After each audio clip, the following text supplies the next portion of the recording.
Welcome everyone. My name is Matt Tootin and I am the moderator for this webinar, Stop Using Spreadsheets, Pitfalls of Data Center Licensing. This webinar is being hosted by Intelligent Solutions, who, as many of you know, have been delivering IT asset management and software asset management solutions for many years to a client base that includes many Fortune 500 companies. This webinar will focus on data center licensing, the limited capability and therefore the role of auto-discovery in data center licensing, using spreadsheets to address the licensing rules nightmare, possible solutions. Before we start, there are some logistical items that I need to cover. Lines are in listen-only mode.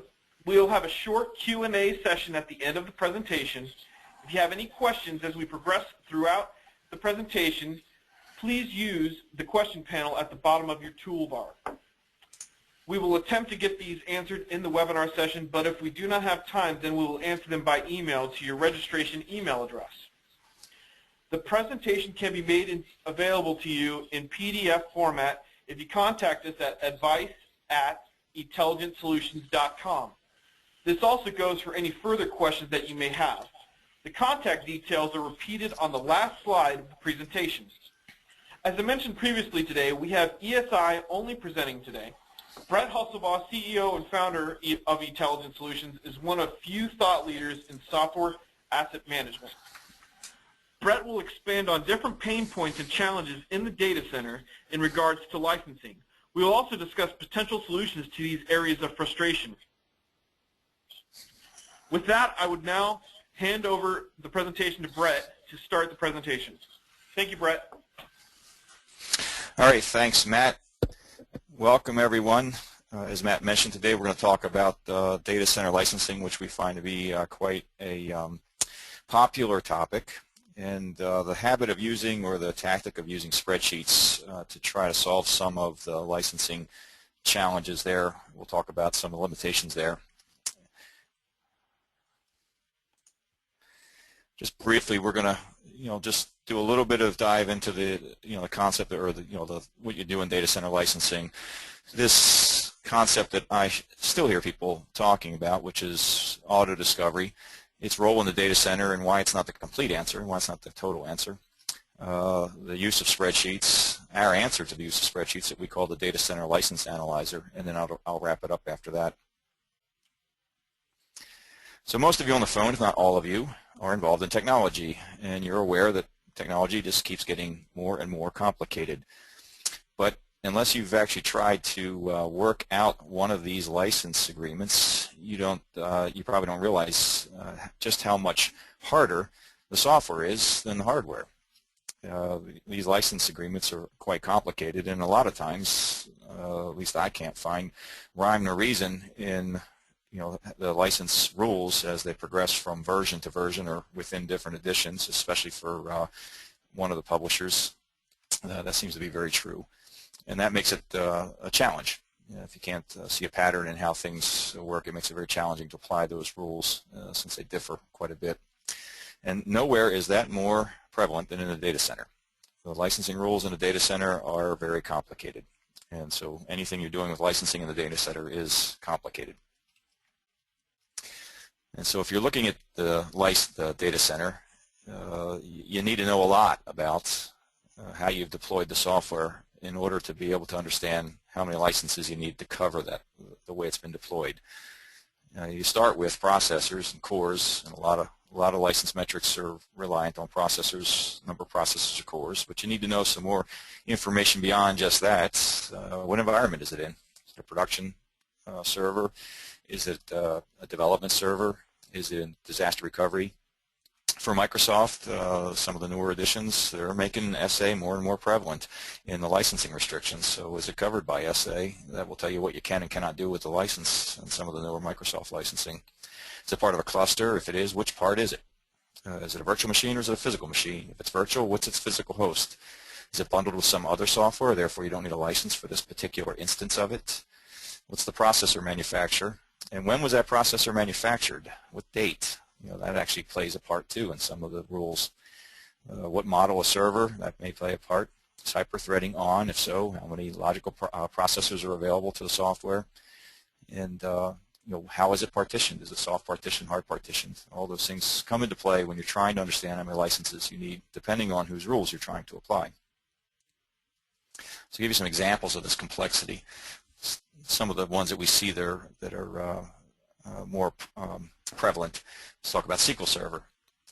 The first challenge you have is if you've created for yourself a heterogeneous environment where you've got some server cal and some by processor by core implementations. That's going to be your first challenge, trying to figure out where to allocate your server cal licenses and where to allocate your processor core. That requires that you know something about what the SQL Server is doing in terms of the audience that might be able to attach to it and the role that it's playing or the application that it's serving or applications.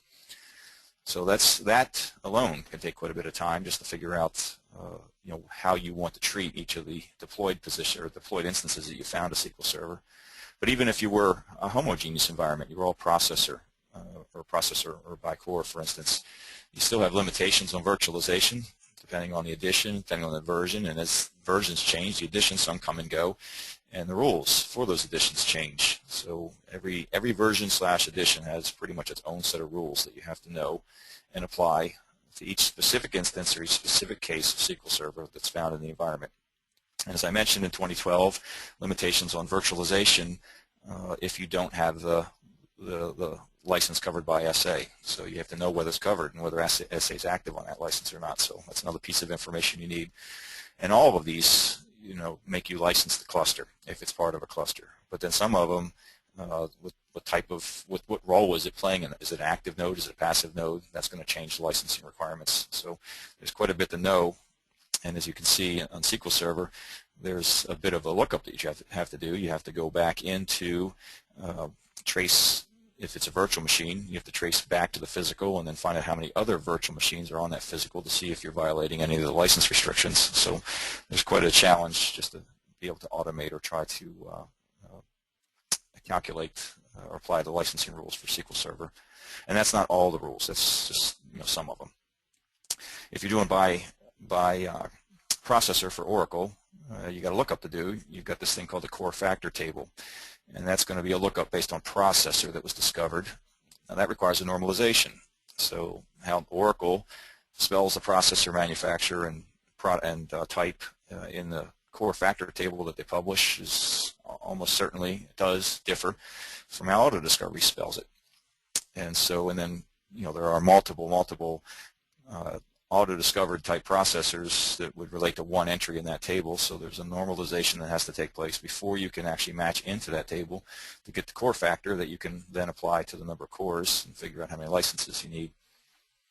And then even within that table, there's at least one record in that table that is dependent on the date of manufacture of the processor. It's a half a core factor if it's manufactured before December 2010, and it's one core factor if it's manufactured after that date, same processor. So not only do you have to normalize, but then you have to understand the date of manufacture of the particular processor to get the right core factor, and that's a multiple of 2 basically, 1 versus a half. And then if you're going to try to do subcapacity, you have to know what the hypervisor is, and that's yet another lookup to make sure it's one of the hypervisors recognized by Oracle as being capable of doing hard partitioning. And then everyone's favorite, PVUs. Now, of course, IBM will tell you if you're going to do subcapacity, you have to use their ILMT or Tivoli to do your license calculations. However, we have, well, I'd say all of our clients that have PVUs are interested in having an alternative way to calculate that so they can compare what's coming out of ILMT. So if you're going to do PVUs, that's another lookup, and it's a multidimensional lookup. It's based on processor, and if it's an IBM processor, it's based on the server model, and then the max number of sockets available if it's an Intel or other type processor.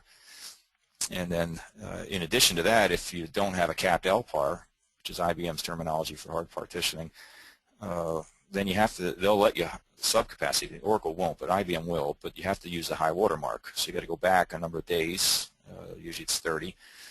Back 30 days, what was the highest number of cores allocated to this virtual machine on which this software is running during that period of time? That's the number you got to use. And so you got to go through the high watermark analysis.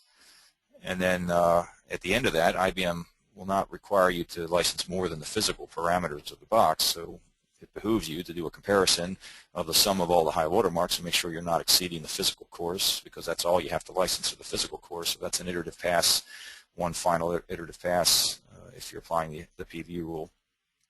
So you get a feel for, and as I mentioned, this is just some of the complication, albeit probably some of the more intense complication, but it gets, there's more complication beyond that.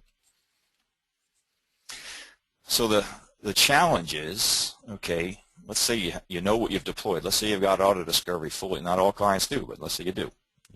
It's deployed across your Unix and Linux, and it's deployed across your Wintel, all your servers, and it's reporting back what it has found in terms of software out there. That only tells you one piece of the puzzle. That tells you that it was found on a machine. It doesn't tell you how many licenses you need. That's the second part. Just because you know what's out there, if it's workstation, and largely what's deployed out there is what we would call simple device-based licensing, where one license is required to cover one install, then if you find it, then you know you need a license. And so just the count of what you found out there is pretty closely equal to the number of licenses you would need to cover it. But that's not true in the data center. In the data center, there's a lot more to it. Just the fact that you found it doesn't tell you. It tells you need licensing, this doesn't tell you how many. And so if you went through, what you have to do is you have to take everything you know, everything you've gathered about how you've deployed that software, and you've got to crank it through and analyze it through the publisher's rules. And some of those rules can be, if you try to do that manually or semi-manually, it's like a thesis project, even for just one title. If you've got it deployed on 200 servers, it could take months of effort to try to go through and figure out exactly how many licenses are required, and and then the next step after that would be, how am I going to take the licenses I own and optimize the allocation across what these rules tell me I need in order to cover the way I've deployed the software. So it's very complicated. Even after you get your hands on what you've got deployed out there, there's another step after that. And that's where the point of this slide here basically is, auto discovery will tell you that it found software. It won't tell you how many licenses you need. You've got to apply the publisher's rules to come up with those numbers. And that's, as I mentioned, I still hear people saying, well, we're in the middle of deploying Microsoft Map, and once we get that deployed, we'll know what our SQL Server requirements are. And okay, you'll know that it's out there. You'll know what edition and version was found and where it was found, but it still doesn't tell you how many licenses you need. You got to go through these steps and calculate through the Microsoft's rules, the number of licenses. So usually that's an answer that's given, or a belief system held by someone who hasn't finished deploying auto discovery yet. Once you get your hands on that auto discovery data, then you realize, there's more to it than that, and that's the next step. And so how do you tackle that next step? Well, if you don't have anything else, you do what most people do, use a spreadsheet. And you start to work up spreadsheets to do your best to try to automate as much as possible the calculation of the rules. But as you mentioned on a couple slides ago, you can see some of that calculation is quite complicated and iterative in nature. And those of you who have ever written code and then try to go into a spreadsheet and do what you can do easily in code on a spreadsheet, such as loop through something and sum up counts, or do normalization, or do lookups, you know it's a lot harder. And sometimes it can't be done on a spreadsheet. And to the extent that it's harder, it means there's more opportunity for making mistakes on the spreadsheet, referencing the wrong formulas, or referencing the wrong cells in a formula, putting the operands in backwards on a formula. There's a lot of ways of making mistakes on a spreadsheet, especially the more complicated it gets. The other thing that you've got is, even though you can do lookups, you've got this whole normalization thing you've got to do. And that would be very difficult on the spreadsheet, so this probably have to be done outside the spreadsheet or in some other way as a step one. So to the extent that you end up having multiple steps in your analysis, where you've got to do one step, the output of that feeds the next step, the output of that feeds the next step, that also increases the probability of error and coming out with the wrong answers. So that's just, multiply that times the number of servers you got in the environment, the number of software titles running around, and you can start to get a feel for the magnitude of what an error would actually cost one way or the other. If you're in the business of doing this for a living, if you're a service provider and you're offering SAM services to clients. And even if you're not, if you're an end user, version control in spreadsheets is also a challenge. Especially so if you are a service provider and you got multiple consultants working on multiple clients across the same license rules, which one's the right version? If it gets distributed out across several different places, version control can be very difficult pretty quickly. You end up modifying the wrong spreadsheets with corrections. People use the wrong spreadsheet, come up with the wrong answer. So it's very, so you get a bunch of these things running around. It's very difficult to kind of figure out or keep track of what's the right version to use. And even if you just have one spreadsheet, one person, if you don't do it but quarterly, or if you don't do it but whenever the license renewal comes up, it's going to be easy, especially if you have several versions of it sitting around somewhere, to go pick up the wrong version and apply the wrong version. So that's another challenge. Probably the biggest challenge is if you can't exactly duplicate and model the license rules of the publisher, then you have to come up with an approximation. You've got to get as close as you can get. So if there's some steps in the license rules that you just can't reduce to a spreadsheet, and those steps go not performed, and you feel like, okay, well, I got it as close as I could get it. The problem with the data center is the cost of the titles in the data center. Good enough might not be good enough. I mean, you could errors and omissions one way or the other. If you're understating your license position, and you got you could have hundreds of thousands of dollars of gap that you're showing. I'm out of compliance, and you might not be. Or if you're overstating, you got the other side. Hey, I'm in compliance, but you're in a false sense of security. You get audited, and you could find out, oh, geez, there was a mistake. After all, didn't know about it, and still, you haven't really. If you're doing this, if you're spending this energy to try to reduce your risk of audits and your exposure, and if you've lulled yourself into this false sense of security, have you really done that? Have you really reduced your risk of audit if there is still hundreds of thousands of dollars unknown to you that would be uncovered by an audit if the publisher went as far as doing their own independent workup of your current deployments and the licenses required to cover those deployments? So, okay, given those challenges, I'll show you what we've got to answer those challenges. It's what we call our data center license analyzer. It is a rules engine, and it was designed specifically to be very flexible. Clients that use it have a designer, looks like Visio. You actually sit down with the publisher's rules and you lay out the rules in a Visio graphical interface the way the rules look. If you ever looked at, for instance, Microsoft's licensing guides for SQL Server, it looks like a flowchart, and that's essentially what the graphical tool to lay out a rule looks like. It looks like Visio. It looks like a flowchart that you're building. So visually, it compares nicely to what you're trying to lay out. So that's and it was designed specifically as a rules engine so that you can attack the problem, pretty much the way the problem is. The problem is a rules problem, so you need a rules engine to really address it. Following our own philosophy, we believe in giving as much power to end users as possible, so we always generalize our solutions. And so instead of coming up with modules that you have to buy, here's your PVU module or here's your Oracle Bioprocessor module, we came up with this very general solution that we call the Data Center License Analyzer. Give clients the graphical interface and go build your own rules if you like. We also build rules. You can link to our rules too. We've built the rules for the three titles that we mentioned earlier, so the SQL Server, the Oracle Bioprocessor, as well as IBM, and anything by PVU with IBM. We've got those rules built that you can use and link to. Not specific, not dependent on any specific auto discovery tool. Any auto discovery tool, we work with a number of different auto discovery tools, and it handles pretty much all types of licenses that we've been presented so far. Just kind of a visual of what the graphical tool is. You see it looks like Visio. You drag a step. Every one of those blue boxes is a step in the rule. This happens to be the PVU rule. You drag a step onto the platform or to the graphical designer, and then you start wiring things up. And each of those steps is a function that you get to choose from. You basically right-click, it brings up the properties of that particular step, and you choose what function you want to assign to that step. Like the first function is looking up the PVU count in the PVU table. Now, things like the PVU table, that's something we maintain for you. So you get the benefit of the normalization, all that stuff we maintain for you.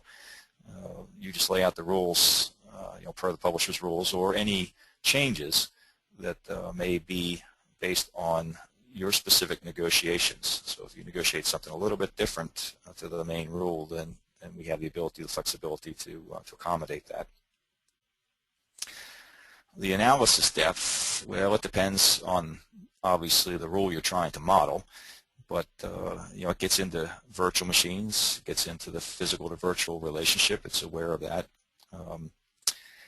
Rules on and limitations specified by the license rules, processors, cores, the environment it's installed into, whether it's bundled, we can handle bundling, we can zero out what we call the license units required. That's ultimately what the analyzer is coming up with, is how many licenses you need to handle this deployment, to cover this deployment. That's the ultimate answer it comes out with. Some of this, obviously, our system is a full software asset management system, and both sides, all your entitlements and what you've deployed. This is a piece of it that can be carved out and used as a standalone, or it can be linked in with the rest of our full solution. Obviously, some of this stuff is you're using our full solution. So entitlements, if it's covered by SA or not, yes, the analyzer can look that up and make a decision based on whether it is or it isn't. But in order to look that up, it means you're using our system for the full entitlement side of things as well. It can stand alone, like I mentioned, and give you the information or the number of licenses required in the absence of knowing whether software assurance, for instance, if that's required, is available or not. It will just give you a more conservative answer. So it is tolerant of missing data, and it'll give you an answer one way or another, but it'll just give you a more conservative answer. And this is a really rough comparison because it would depend on the rule you're trying to create. So let's say it's a more complicated rule, like a PVU rule, or one of the Oracle, or one of the SQL Server rules. Just to show that if you were using spreadsheets, you got to work up the first spreadsheet. If you're starting with nothing, you got to work it up. And so if it's a complicated rule, that might take a couple weeks, somebody's time, to put together a spreadsheet or several spreadsheets that handle the normalization, that handle the lookup, that go through the iterations, check existing instances to make sure that it's not already licensed under an existing instance. Those are all steps that you have to go through if you're coming up with actually the license requirements. And you still have to lay the rule out. If it's not a rule that we've already created, if we've created it, then there's no time spent there. But if you have to create the rule, you might spend half that time because you don't have to deal with the normalization. All that's kind of built in. You just have to deal with wiring up the publisher's rules, and the graphical interface makes it a lot easier to visualize the rule and get it laid out. The other thing, though, is to use the rule. So to use a spreadsheet, usually there's some manual effort. You don't automate it completely. You got to get the data into the spreadsheet, and then you have to. Usually it's a multi-step, and these complicated rules, you usually can't get it done in one spreadsheet. So there's step 1, step 2, step 3. So, and then some data manipulation that happens between each step. And so there's some time spent, and usually you would only invest that time if you're signed up to doing this as a discipline in your organization. You might do this every quarter. You might only need the information once every year, but maybe every 3 years, depending on renewal or if you have to true up. That might be the driver that drives you to doing this. But if you've got trying to maintain a discipline of knowing your compliance position, then you might invest the time every quarter. If you're using the DCLA, there's no time to invest. So our clients, that's updated every hour. So their compliance position is on a dashboard, and they see that every hour. So since there isn't, it's automated. So the DCLA just runs every time the compliance position is updated. So you get a higher frequency of knowing what your compliance position is because there really isn't any time invested, man hours invested to come up with that calculation. The third thing is harder, really. I mean, you can be all over the map with that, but the point of it is that cost of titles in the data center is high. They're expensive, and any error could translate to quite a bit of money. And if that error is carried over an installed base of a couple hundred installs, that could be a significant amount of money. And so the probability of this is basically just to say that anywhere there's manual steps, anywhere there's kind of an open spreadsheet approach where there's the opportunity to have a cell reference error or a calculation error, increases the probability of the wrong answer coming out the other end. And so if you're using a purpose-built rule or a purpose-built tool for doing that, the probability, a lot of that's masked from you, so that those opportunities for mistakes aren't there. So the probability of error is lower. Basically, thought process is probability of error is lower than the probability that you've got the right number is higher, and therefore mistakes aren't. Because as I mentioned earlier, the mistake could go either way. It could say that you're over licensed, and you're feeling like I got more licenses than I need, but you really don't. You really got a deficit, but you just don't know about it. That's a risk, an audit risk right there. An audit risk with an unbudgeted settlement, even worse than unbudgeted settlement because you've been telling everybody you were in compliance. That'd be a big black eye if you came in and got audited, found out that you weren't. That would call into question everything else you've been saying. So that's a risk on that side. And then of course the opposite side is you're showing you're under licensed and you feel the need to have to go buy licenses when maybe you're not. So those errors are expensive. The bottom line is in the data center you want to be as accurate as you possibly can be.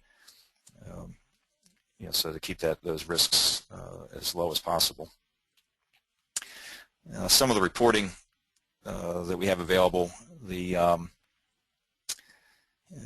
top two are the compliance reporting. That's obviously clients who are using our full system. They've got their entitlement information in there. That, as I mentioned, is updated every hour. It's on the dashboard. Most clients look at the donut. We call it the donut. That's overall compliance position of the entire software estate that's being managed. We usually recommend clients form what we call a managed software list and focus on the managed software list. That would show the overall compliance position of that managed software list. The lower right report is a detailed report out of the DCLA. That would be either as a standalone or as part of our overall solution. Every time it runs, it leaves quite a bit of audit information. Every step it took, every answer of every step is there. If you need to trace back how it came up with its answer, all that's traceable. As a matter of fact, one of our key elements in our entire solution is auditability. There's a tremendous audit trail left to support any type of audit activity, both on the entitlement side as well as the deployed side. How do we offer this? Well, as I mentioned, the clients use it in the overall perpetual solution, so we call it the do-it-myself. You run it yourself using it's a SaaS-based solution. No servers, no hardware. You just pay for what you use. All you need is a browser to get to it. If it's a full asset management solution or the standalone, both the SaaS. So it's the same solution basically. And that gives you the flexibility to design your rules, or you can align with the rules that we've already designed and use those. We also have a do-it-for-me offering. Now this is offered through several of our partners actually. We call it Compliance Watch. It's a managed service. If you don't or can't commit to bringing up a SAM practice internally right now, but yet you're concerned about compliance or you're getting audited, you want to get a handle on this as quickly as you can, this might be an option. Use the managed service. Basically, you watch everything from your dashboard. You get the same web-based dashboard and reporting. It's just that you're not doing the work. We're doing that for you. And then we have an on-demand option. Okay, you got an audit facing you, or true-up, or contract renewal, and you want to get a handle on how many licenses, what your current position is, basically, before you go into negotiations. Send us what you got. Spreadsheet, pull it all together, send it over. We'll run it through the DCLA for you and send it back to you. Well, actually, you won't send it back. You just have access via the dashboard. Same dashboard, same reports. You just have access. So it's a one-time event, but it's the same reporting mechanism. So wrapping this up, the first bullet is probably stating the obvious. Anyone on this call who's faced this problem knows it's complicated. And I've seen people's hair turn gray trying to solve this. There are a lot of variables in play. There's not just the variables around the instance that you're trying to understand, but then you got to correlate that with other instances to see if what the total picture is to make sure that you're not that you're licensed properly. If you try to do it manually, it is incredibly time-consuming and error-prone, and even semi-automated through spreadsheets. That might get you through once or twice, but you really want to think about upping your game because you don't know what you don't know, and you might lull yourself into a false sense of security. There are a lot of ways of still making mistakes on spreadsheets, not to mention the time involved to run through that process each time. Really the bottom line in the data center, you need to be as accurate as you possibly can be, and it's hard to do because it is so complicated, but you still need to do it because there's a lot of money involved and a lot of money at risk. And so our answer to that is the DCLA, Data Center License Analyzer, several different ways it's available to you. I think you find it costs less to use than using the spreadsheets. Your errors and omissions go down, that risk goes down, and it ups the frequency with which you can see your compliance if you're using the full solution. If you got your entitlements in there as well as what the DCLA spits out in terms of what's deployed or what's required to be covered based on what's deployed. You get that every hour. It's updated free every hour. And so with that, Matt, I'll turn it back over to you. Let's see if we got any questions.